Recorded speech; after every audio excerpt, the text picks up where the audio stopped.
ဘလောက်ပြင်းထန်တဲ့မုန်တိုင်းမဆိုကျွန်တော်တို့ရဲ့စိတ်ဓာတ်တွေကိုတားဆီးလို့မရပါဘူးဆိုတာတက်တည်ပြခဲ့ပါတယ်အဲ့ဒါကတော့စိတ်ဓာတ်ခွန်အားဆွဲလုံးလားတို့နဲ့အတူ runner အယောက်900နီးပါး mass energy run ပြိုင်ပွဲတစ်လျှောက်လုံးမိုးရွာနေသည့်ကြားမှာစ조사ရှင်ပြိုင်ခဲ့ကြခြင်းဖြစ်ပါတယ်မနက်4နာရီမှာချခဲ့တယ်ပြိုင်ပွဲမတိုင်ခင်စားဖို့မပြောသေးတဲ့ကြက်ဥပြင်းရင်နားထောင်ဖို့နှစ်ချက် mass energy run race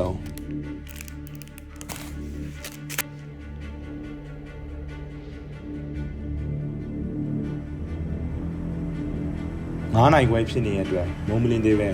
မှောင်လို့ကောင်းနေတော့မှာကျွန်တော်ရဲ့ level team member 3ယောက်နဲ့အတူကျွမ်းပြခဲ့ပါတယ်သူတို့နာမည်တွေကတော့ Josh နဲ့ Jack ပါ Josh ပဲ Jack ဖြစ်ပါတယ်ပထမဆုံး feeling လေးတစ်ချက်လောက်ပြောအောင် Josh feeling ကတော့ဒီလိုဟို excited ဖြစ်ပါတယ် excited ဖြစ်ပါတယ်အေးဝိုင်လားအေးရတော့မဟုတ်ပါဘူးဆိုရတာ Jack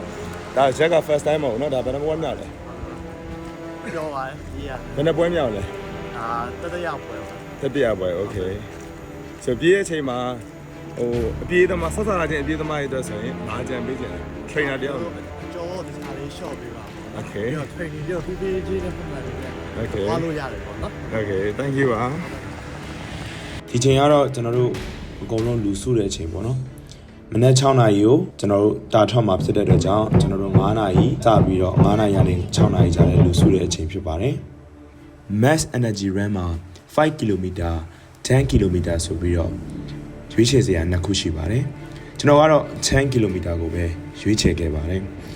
ကျွန်တော်ပြေးပြိုင်ပွဲကိုဝင်ဘူးတာဒါကတော့ပထမအောင်ဆုံးပါ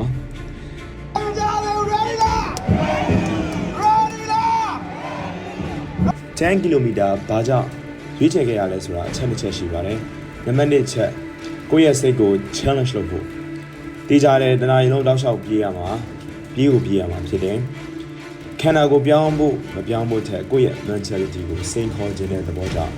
ပုံပြန်ပြတာဖြစ်ပါတယ်နံပါတ်2ချက် body combat ပွဲတွေ class တွေတင်တဲ့အခါပို့ပြီးတော့ stamina ပိုကောင်းခြင်းနဲ့ fitness level ပိုတက်ခြင်းတော့ပါရှေ့လျှောက်ကိုယ်တိုင်ရောကိုယ့်ရဲ့ team တစ်ခုလုံးကိုစိတ်ဓာတ်တွေပို့ပြီးချမ်းခိုင်လာအောင်ခန္ဓာကိုယ်ကျန်းမာဖို့အတွက်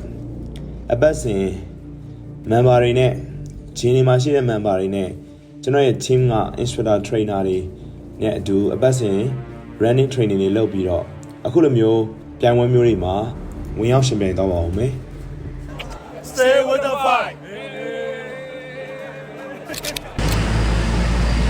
first time ဝေးစာမှာ10 km တော့ရအောင်တော့ဘာ feeling ခံစားရလဲ feeling လဲဆိုတော့နောက်ပွဲကို join တော့ဟုတ်ပါဘူးနောက်ပွဲတွေပါဖြစ်တာနောက်ပွဲတွေ join ပါမယ်ဒါပထမဆုံးပွဲဆိုတော့နည်းနည်းလေးမောပါတယ် hype ပါတယ် okay နောက်ပွဲတွေကြာရင် training တေးကြဆင်းပြီးတော့okay 100 kg ပြေးချင်ပါတယ် okay 100 okay so ဟိုပါလဲတနာရီနဲ့ဘယ်လောက်လဲတနာရီနဲ့18ပါ18 okay thank you